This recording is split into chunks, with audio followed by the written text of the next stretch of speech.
Manipuri Wari Pambi Channel na tabiriba pumnamakpo amo na taramno uksari ngasi amuk Manipuri itihas ki wari paringda wari masa ani khaktang puduna laksari ahan bagisina Maitai singge horakpham Kabru Laifam Leni ani subada Paiku Lanthabi Kanano Haiba Manipuri itihas ki wari masa ani ase ngahaktang taminarase Kabru Laifam Len ase Maitai singge horakpham ni Loinana kabui singgi thajanabi dasu kabui singgi horakpham kabru singni hairi kabui singgi wari asina matang amada muk lanthokjarake ngasigi oina maitai singgi horakpham di kabru laifam leni haibase hana taminarase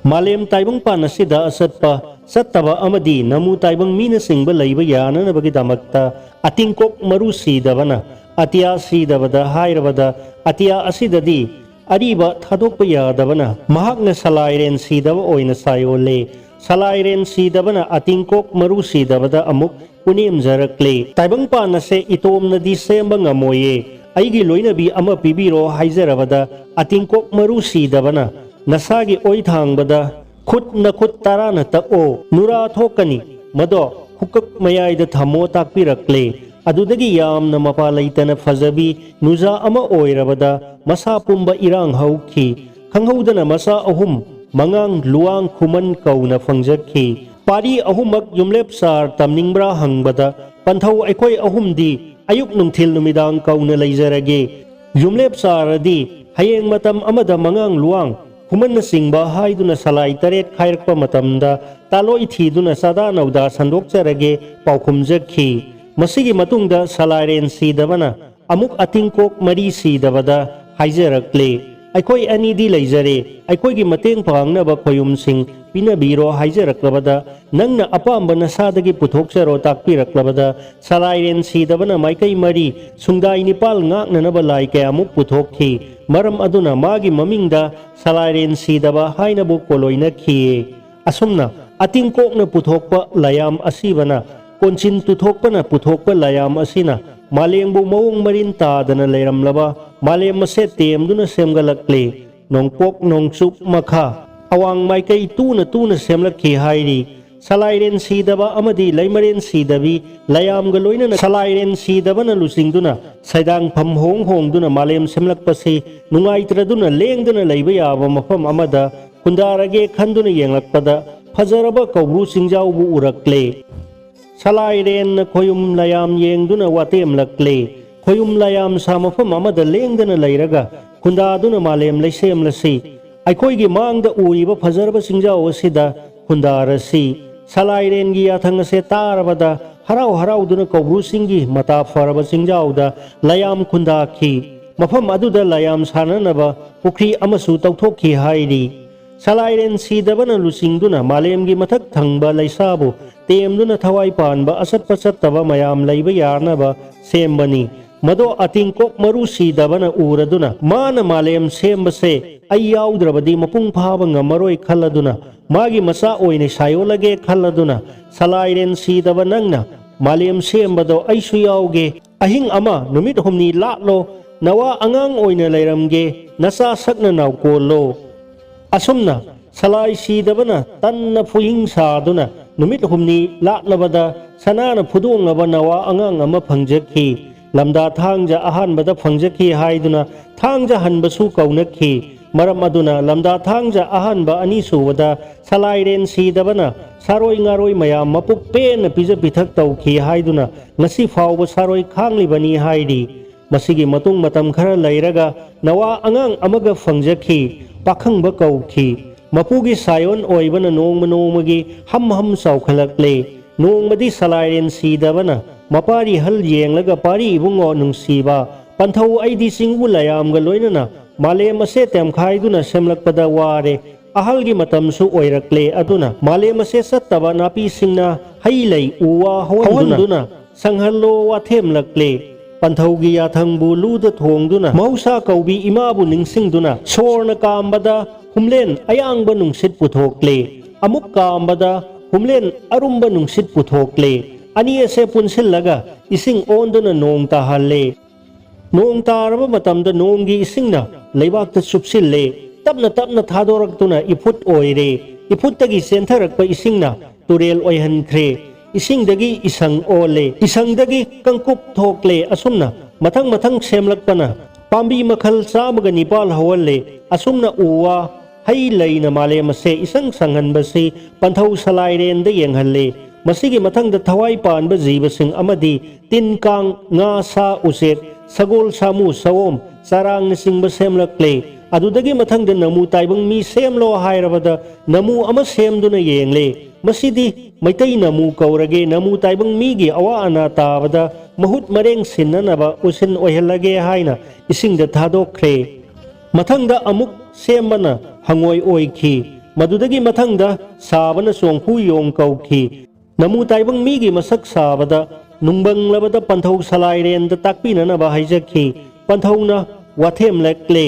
ipagi sakase yengduna songhu yongdagi semdoklaga saro takpikhi namu taibang mi saraklabada namu taibang mina ithat haiba leitana namu taibang mi malemgi mafam khudingda leiba haurakle salairen sidabana tampaki ipakpu sing huttuna singthokna na bahaiba salairen sidabana kaubru singthaktagi yenglakpada tampakase isingi ipak oina leibase urabada pari hal nangdi matik mayai leibani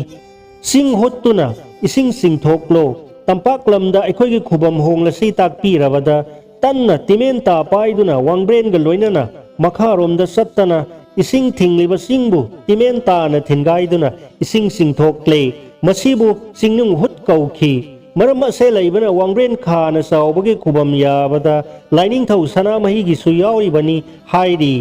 salairen sidaba leimaren sidabiga khoyum singa loinana kanglada honglakpa isingna kangkhrabada salairen sidaba leimaren ga loinana khoyum lai singa loinana laklaga hana kangba mafam kanglada phaido mapan thokna wangna tare thokna thongatli ahanba thonbana tauroinai lairen adudagi thengu oklaba san samu adudagi laijauna singba tare thokna mathang mathang thongatlaga kangla semki asumna thonbabu thonglang mai kaunakhi aduga kangla ase hana semba kona loiba haina su kaunakhi haidi kangla da salairen sidaba laimarena jet ka oiga pari ahalna jet pari atomana oida ngan thoiduna thawan misak sidabana song oina khanduna laiki hairi mapari anida panthau salairenna mana puba laigi migi thaugai sinaba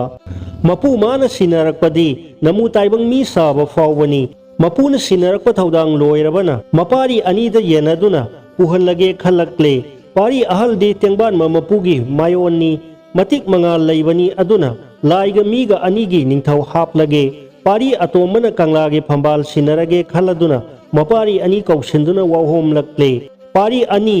napal panthau aidi ahalgi matam oire aduna napal aina puriba thaugai ase nakhoi ani da sinarage isam samna sinabadi yade do nongthangbu tarelak koiraga napal aigi nakta lakpa hanbada khubam sinage aduna koiro takpirabada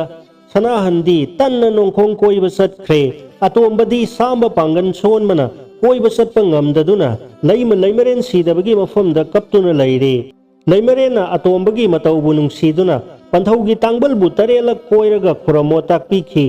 asumna taurabada salairena tangban sinare mayamba sanamahina panthau khuramge lakpadadi manau atomana tangbanda famduna leibase uraklabada asauba laimak oirabasu kalakpa mihauba apamba masagi oijaba thiba mayam asina kuptuna leirabadi namu taibang miga pangkhakni maram aduna sanamahina tengban bagi mapuni haibase kauthokre palem panthau manaubu amadi manaunu singba nungsiba amata laikhidre pumnamak ase yengnaba makta urakle sauman khibana palemda panthauda manauda kari ngangani khangkhidre manau nipa pakhangba yenglaga nayamba ai laina panthaugi tangbanda phambadi kanagi thawin sinno adunadi aina ngamle nangbu maithiba piraga phambal munge nangna ngamlaga aibu maithiba piyo matik mayai puthoktuna manau pakhangbaga lamba taunanaba langlaklabada ima laimaren sidabina pari atomba mangba tare khanduna masadagi lairembi taret puthoktuna pakhangbabu koiduna augri songduna laikhrabada pakhangbagi manakta sangba yakhide mase kanagi thawin sinno haina laibakta paliba mamit pangduna yenglakpadadi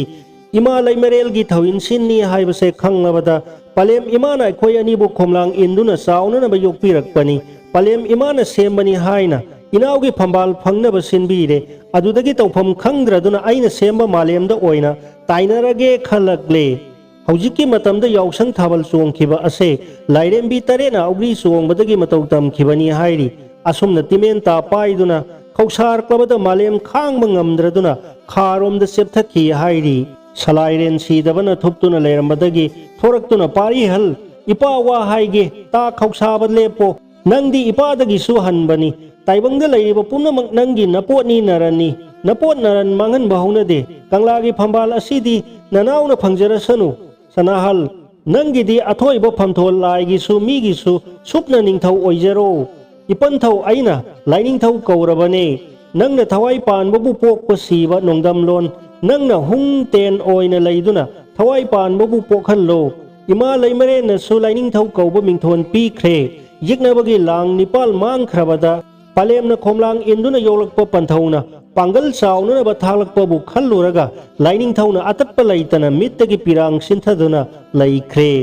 मसिगी मतुंगदा Palem पंथौ अनीना खोमलांग लमन लंजखिबा पुनमक कोकपीरदुना पाखंगबबु खुद पाइदुना ननाउदी नंगदौना नतिक नथौना लैबा नतेदो अदुना येगनबा लाई फत्तबा मी फत्तबा कयाना फंबाल मुन्ननबा लांदारकपदा पुनमक ननाउबु ngaktuna awaba tahangano haina sinakre asumna panthau salairen sidabagi yathang matung inna manau pakhang babu kanglada landarakpada tinpha laikam amadi nunghaba kharabu mi nongsa saktam lauduna punamak maithiba piduna ngak senduna leibadagi pakhang ba masamangna mayamba mi nongsa bu thaugal tauduna leikhi haibasi wari su leidi Kourou Singh से मैतई नत्रगा फुरुप सिंगी हौरकफमनी मैतई गे हौरकफम अवांग Kourou असुप लाइफम लेन गे मरमदा वही खरदंग मफम असिदा सुरुंग अमा लै सुरुंग असे असंब नत्ते मफम असे मैतई गे हौरकफम सुरुंग अमनी हाइना लौबसु कायदे मैतई फुरुप के हौरकफम ओइरेबा कांगबा निंगथौ सुरुंग लैखुन्नुंग असिदा ममा सिनबी लैहौ निंगथौ सनुना पोखी लैमा निंगथौ अनीना पालंबदी कामोंगदने हाइरी कांगबगी मसा मापल पोखी पोकाई तैमा यांगमा तेसरोत उरेन खूबा इरेम खाबी लंगब कौबा असिनी तैमना मैतई फुरुप ओइखी अतैना अतोप फुरुप सिंग ओइखिदुना नोंसुप संथोंना सिंगबदा सटखिदुना तखेलना सिंगबा मयांग लैबाक अमदी चिन्ना सिंगबा ओइखिए हाइबगी वारी लैरी मैतई सिंगी लाइफम सिंग तेक्ता काइदना ngak selasi salairen sidaba amadi laimaren sidabi asina मपून पीरक्प थौदांग लोइरब मतमदा मपारी सनामही गी नाक्ता लैखी कनागुंबा ओजागी वखलदा हाना लैरंबा कौब्रू सिंगदा सुरुंगदा चटखिदुना कौब्रूदा लैखी ताकपीबसु यावी मरमदुना कौब्रूता नत्तना लंगमाई सिंग थांजिंग सिंग वांगब्रेन खाना चावबा मार्जिंग नोंपोक असीबा पुरा महादेवा लोइमा लाकपन सिंगबा लैरिबा लाइफम सिंग असे तुंग कोइबा फावबा Tungi मिरोलगिदमक सेंगतुना ngak senduna thamlasi अरोइबदा पाइखु लांथाबी कनानो हाइबसगी मतंगदा खरदंगा पाउदमजरी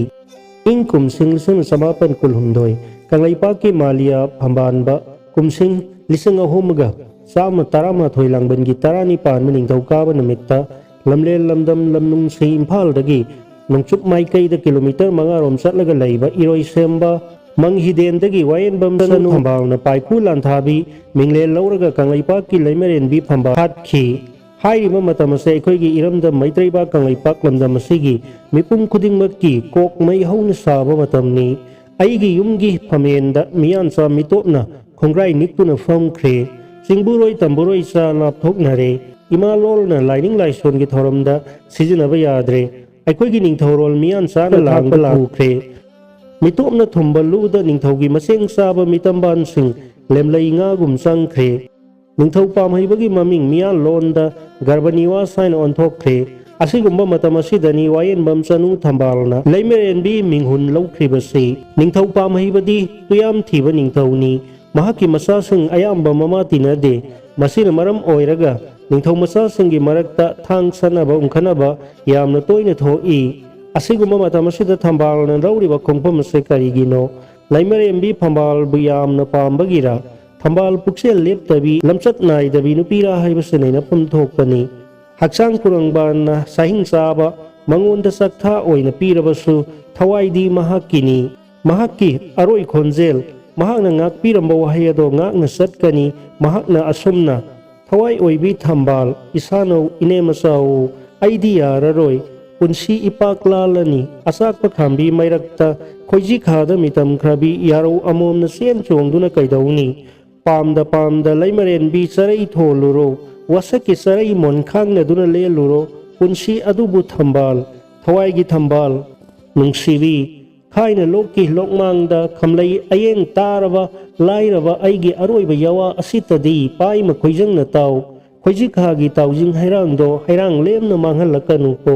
hairangumna asengba irik oiraba haina haipal pha seklana kaidong pharaba matamaduda mapa aigi lamal asidadi singhala uko sanabi noktaba yadabagi mikupta momon noklabasu thawai mana hairamba wahi aduna saitheng oiraga ayamba matamda angaubigum tarang malangda lay asikwa mafamda layraga madawam choiro loli laksaida laksakhida sarison adubu thambal nupini nupi haibasidi nupina ni pina ni papagi thaujal iriktagi taibang isel tung inna mama oibigi mitta masa uba phangjariba maisau singna nongdamba mapu numit magi mafamda angang magi punsi nikre angang yeki irom sagai gina nawa angang mahak yaudrabasu ipalgi thauram thopangkre maisau moirang lalhabana ningthaugi yathang lauraga nawa angangi masak yengkre pa malidako paphanba apam nungsi kadadi maning mamang hodrong hogumba ningthau pamhaibadi pa malidako paphanba haibo haido tabada lalhabagi nungi isel adudi khangdana harau mathoi kakre paikulan thabi thambal gomati mahaki thawai oijaba masanupa adugi maming palem mama oibina nungsina sanahal molamba haina tholi pamhaibana masagi maming di zit haina tholi moirang lalhabana sai haibo wahi matek ama zit ki mamaida hapsili sai haibo wahi ado yamna fajai haiduna harau jakre mahaki dinupi ahal haubum sanuna pokpa masa sangsu lairabani kurai lakpa haina hana kaurambadugi mathakta miyal lamboiba sangi wa lauraga syam haina tholi aduga syam gi mamaida sai haiba ama hapsilaga syam sai kurai lakpa haina kaukre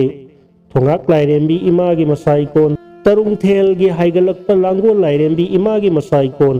langon bi hairi makongda maitai maisau sina kubak tabul yaiduna thabal silrol isai sakre hai he hau ha hau wa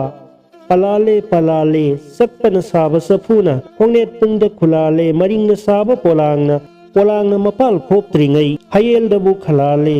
laitang pat ki lekhom na saba phaurel na mo khong khido thawai nang su khong bane pombina narol lol se laukhiba pamduna laukhiba na tene mama tinaba masin manaw satrugon sai tolen tomba amadi mayamba sanahal moramba zit sai ani sayamna nungsinay masasing nong manong magisaw hengalaklaba thambal kanglaipa ki laimarenbi mahaki pai mo akhal nungai taba helai thamoi nungda kana khangandana thamleba wari se masa ani da sunong matali thokte laisin na kuplabi tha gumna hayai amun baga tamjaningai oirambi mai thongda mahing karakpa wakhal gi lainaga mami samlakpado uraga mapari anina kaidaure haina hangjabadasu ima kaidaude haiba natana wahi makha takhide laibak mi yamna akau paraisa nakrabasu irom sagai gi ahal laman singnadi sahi kumlang kumja kaya se khasik tuna khanglabani launam wana pausaraga irom amubabu sana konungi phamnaibu oihalli angamba phamnaibu oiningduna oiba natte kairei men khong sudreba mayum kaibai mayen sabu senaba yaubani masigi maram laipak laimarembi thambal mana khangi mangi wari da syam sai khurai lakpadi mapa ibungo ningthaugi ningba thungnaba punsi suppagi laibak ningthau oira roi haina thanglen ya da siktuna sariwa saktam khrabani pamhibana panwa matamase kanglaipak ta laingaklongi oina yamna aruba matamni ningthau asigi afaba kaya su lai lal haiba siba kidaba matamdagi ngamkhai paktok chawthoknaba honabada thauna laina mairong yaba kaya lai adubu mahaki hona zaman tawjaman pumnamakto mahaki lamchat namang halli mahakna hindu lainingbu henjin na pamliba sisu i maridagi ni haina akhang ahi ahalaman singna haina balai maram masina aikhoigi ahalaman singna masa masu warakpagi maitai da napa yanabagi masa haina sai ꯌꯥꯅꯕ ꯍꯥꯏꯕꯗꯤ ꯇꯣꯠꯁꯤꯟꯅꯕ ꯍꯥꯏꯕꯅꯤ ꯅꯄꯥ ꯊꯪꯊꯩ ꯃꯆꯥ ꯍꯥꯏꯕꯁꯤꯅ ꯅꯄꯥ ꯅꯄꯨ ꯊꯪꯊꯅꯅꯕ ꯄꯣꯛꯄ ꯃꯆꯥ ꯍꯥꯏꯕꯅꯤ ꯃꯍꯥꯛꯇꯤ ꯇꯁꯦꯡꯅꯃꯛ ꯃꯄꯥ ꯊꯪꯊꯩ ꯃꯆꯥꯁꯨ ꯑꯣꯏꯔꯣ ꯖꯒꯣꯏ ꯇꯨ ꯊꯤ ꯀꯥꯝꯕꯁꯨ ꯑꯣꯏꯔꯦ ꯂꯝꯆꯠꯅꯕꯨ ꯁꯦꯡꯗ꯭ꯔꯕꯗꯤ ꯃꯤ ꯑꯗꯣ ꯃꯥꯡꯂꯦ ꯃꯍꯥꯛ ꯈꯪꯖꯗꯦ ꯃꯍꯥꯛꯀ ꯃꯣꯂꯥꯡ ꯑꯃꯠꯇꯗ ꯆꯦꯠꯃꯤꯟ ꯆꯥꯏꯃꯤꯟꯅꯔꯤꯕ ꯊꯝꯕꯥꯜ ꯑꯗꯣ ꯃꯍꯥꯛꯀꯤ ꯃꯐꯝꯗꯗꯤ ꯂꯤꯟꯗꯨ ꯑꯃꯣꯝꯅꯤ ꯍꯥꯏꯕ ꯄꯨꯋꯥꯔꯤꯒꯤ ꯂꯥꯇꯝꯗ ꯌꯥꯝꯅ ꯇꯣꯏꯅ ꯄꯜꯂꯤꯕ ꯄꯥꯏꯈꯨ ꯂꯥꯟꯊꯥꯕꯤ ꯍꯥꯏꯕꯁꯦ ꯏꯔꯣꯏꯁꯦꯝꯕ ꯃꯪꯍꯤꯗꯦꯟꯗ ꯄꯣꯛꯄꯤ ꯋꯥꯌꯦꯟꯕꯝ ꯆꯅꯨ ꯊꯝꯕꯥꯜꯕꯨꯅꯤ ꯏꯔꯣꯝ ꯁꯥꯒꯩꯒꯤ ꯄꯤꯕꯥꯁꯤꯡ ꯑꯃꯗꯤ ꯋꯥꯌꯦꯟꯕꯝ ꯁꯥꯒꯩꯒꯤ ꯑꯍꯜ ꯂꯃꯟ ꯅꯨꯄꯤ ꯑꯉꯥꯡꯁꯤꯡꯅ ꯁꯅꯥꯍꯜ ꯃꯣꯔꯥꯝꯕ ꯀꯅꯥꯅꯣ ꯍꯥꯏꯕꯁꯦ ꯑꯃꯅ ꯑꯃꯗ ꯍꯥꯏꯗꯣꯛꯅꯗ꯭ꯔꯕꯁꯨ ꯈꯪꯉꯤ ꯃꯈꯣꯏꯁꯨ ꯉꯥꯏꯔꯤ ꯆꯦꯛꯂꯥ ꯑꯗꯨꯅ ꯀꯥꯡꯗꯣꯡ ꯐꯥꯔꯛꯇꯨꯅ ꯀꯥꯏꯔꯩ ꯈꯣꯟꯊꯥꯡ ꯁꯨꯔꯛꯄ ꯃꯤꯌꯥꯝꯅ ꯒꯣꯃꯇꯤ ꯑꯃꯗꯤ ꯄꯥꯏꯈꯨ ꯂꯥꯟꯊꯥꯕꯤ ꯍꯥꯏꯅꯔꯕꯁꯨ ꯃꯈꯣꯏꯒꯤꯗꯤ ꯊꯝꯕꯥꯜꯅꯤ ꯊꯝꯕꯥꯜ